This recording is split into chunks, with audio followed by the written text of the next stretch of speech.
ባቢ ህይወትን የጠየቃት ጥያቄ በጭራሽ ልትመልስለት የማትችል ጥያቄ እንደሆነ እሱም ያውቃል። ግን ደግሞ በደንብ ማወቅ ስለፈለገ ነበር። በጣም ምርጥና አሪፍ ጎበዝ ተማሪ ነበርሽ። ይሄ ሁሉ ነገር እንዴት ሊሆን ቻለ? አግብቻለሁ ብለሽ ነበረ። አሁን ታዲያ እንዴት እዚህ ቤት ልትገኝ ቻለሽ? እንዴት የቤት ሰራተኛ ልትሆን ቻለች? በጣም ብዙ የሆኑ ጥያቄዎች ነበሩበት። እነዛንም ግማሹን ጥያቄ ጠይቋት ነበረ።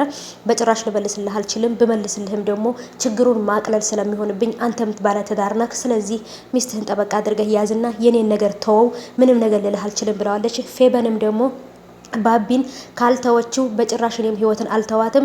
ህይወት እዚህ ቤት መታ ልትቀመጥበት የቻለችውን ሚስጥር በደንብ ማወቅ አለብኝ እያለች ከእናቱና ከእህቱ ጋር እያወራች ነበረ። ምክንያቱም በፊት ባቢ ነግሮኛል፣ ህይወት በጣም ጎበዝ ተማሪና በጣም ጀግና የሆነችና ዲግሪ ያላት ልጅ እንደሆነች ነው የነገረኝ። ግን ደግሞ እንዴት ከዚህ ከመሬት ተነስታ የቤት ሰራተኛ ልትሆን ቻለች? የሆነ ከጀርባዋ ያለ የተደበቀ ሚስጥር አላት እያለች እያወጣች ነበረ። ያም ነገር ደግሞ ለእናቲቱና ለእህቲቱ በጣም ትልቅ ቁልፍ ሆኖላቸዋል። በደንብ አድርገን ጀርባዋ ማጣራት አለብን እያሉ ነው። ሰላም ሰላም፣ ውድ የተከበራችሁ የቻናሌ ተከታታዮች እንዴት ናችሁ? ከኔ ጋር ሁሉ ሰላም ነው። ሰላማችሁ ይብዛልኝ ባላችሁበት ውድ ቤተሰቦቼ። ለቻናሌ አዲስ ከሆናችሁ ሰብስክራይብ አድርጋችሁ ቤተሰቡን ነባሮች እንኳን በሰላም መጣችሁ ብያለሁ ውዶቼ። ተወዳጁን የህይወትን ድራማ ይዤላችሁ መጥቻለሁ ማለት ነው ሀባይቦቼ። እጅግ በጣም የሚገርም ነገር እንግዲህ ተፈጥሯል። ፌበን የባቢ ፍቅረኛ ከጀርባዋ ያለውን የህይወትን ታሪክ ለማጣራት ከላይ ከታች እያለች ነው። የእሷን ታሪክ ለማጣራት ከምትለፋ ይልቅ ባቢን የራሷ ለማድረግ ብትለፋ በጣም አሪፍ ነበረ። ፌበን እያሰበች ያለችው ነገር አሁንም ቢሆን ባቢና ህይወት የበፊት ፍቅራቸውን ይቀጥላሉ። ባቢ እኔን ይተወኛል፣ በጭራሽ እኔን ሊወዴ ሊያፈቅረኝ አይችልም። ምክንያቱም ለህይወትን 4 ዓመት ሙሉ እየጠበቃት ፍቅረኛው ስለነበረች አሁን ህይወት አትመጣም ብሎ ተስፋ በቆረጠበት ሰዓት ነበር ፌበን ጋር ፍቅር የጀመረው። ፌበን እና ባቢ ፍቅር ከጀመሩ ገና 6 ወር 7 ወር አልሞላቸውም ማለት ነው። ስለዚህ ደግሞ በመሀል እንግዲህ 4 ዓመት ሙሉ ሲጠብቃት ነበረ። ከዚህ በኋላም ደግሞ ተመልሳ መታለታለች። ለዛውም በጣም ተጎድታ፣ በጣም ልቧ ተሰብሮ፣ ቅስሟ ተሰብሮ፣ አላማዋን ያለውን የበፊቱን ሁሉ አንትኗን ሁሉ ጠፍቶባት ህይወት ጨልሞባት ነበር ባቢ ያገኛት። ባቢም ደግሞ ሲያገኛት እሷን ምን እንደሚያደርግ ምን እንደሚወስን ግራ ተጋብቷል።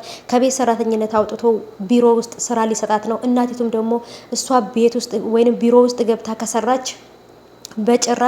በጭራሽ ይህንን ንብረት ይህንን ልጅቷን ብትሆን የባቢም እህት የአባቴ ድርጅት የማንም የቤት ሰራተኛ ማንም ሲፈነጭበትና ማንም የቤት ሰራተኛ ሄዶ እንዲያስተዳድረው አልፈልግም እያለች ነበረ። ግን ደግሞ ዛሬ የቤት ሰራተኛ መሆኗን እንጂ በፊት በጣም ትልቅ አይምሮ ያላት በጣም ትልቅ አላማ ያላት ትልቅ ደረጃ ትደርሳለች እየተባለች ልጅ እንደሆነች አላወቀችም።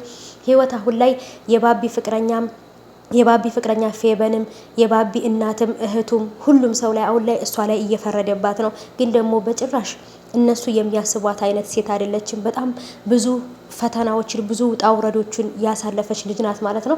አሁን ላይ እሷ ያሳለፈችውን ነገር ማንም ቢሆን ያሳልፈዋል ብዬ አላስብም። እናትና እህትም ደግሞ ይችን ልጅ ካገባት ህይወትን ካገባት እኛም ህይወታችን ጎዳና ነው የሚሆነው። በጭራሽ እሷና ባቢና ህይወት መጋባት የለባቸውም። ለልጄ የተጻፈችው ለልጅም የምትገባው ፌበን ብቻ ናት። ስለዚህ ባቢና ፌበን ናቸው እንጂ ባቢና ህይወት በጭራሽ አንድ ላይ መሆን አይችሉም እያሉ እንግዲህ ነገርን እየጎነጎኑ እያወጡ እያስገቡ ነው። እረፍት ሁሉ አጥተዋል። ባቢ ግን እሷ ከተሻለ ቦታ ላይ እንድትገኝ በፊት ሲጠብቃት የነበረ ቦታ እንድትገኝ የተሻለ ሰው እንድትሆን እንጂ ወደ በፊት ፍቅሩ ይመለሳል ብዬ አላስብም። ምክንያቱም እዚህ ጋም የፌበንን ልብ መስበር ስለሌለበት ማለት ነው። ግን ደግሞ ባቢ እሷን ሲያያት የሚሰማው ስሜት የበፊቱ ፍቅር የተነሳበት ይመስለኛል። ወይም የበፊቱ ፍቅር ትዝ ያለው ይመስለኛል።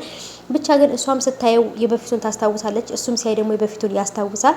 ይሄ ነገር ፍቅር እንዳለ ነው በውስጣቸው የሚያስታውቀው።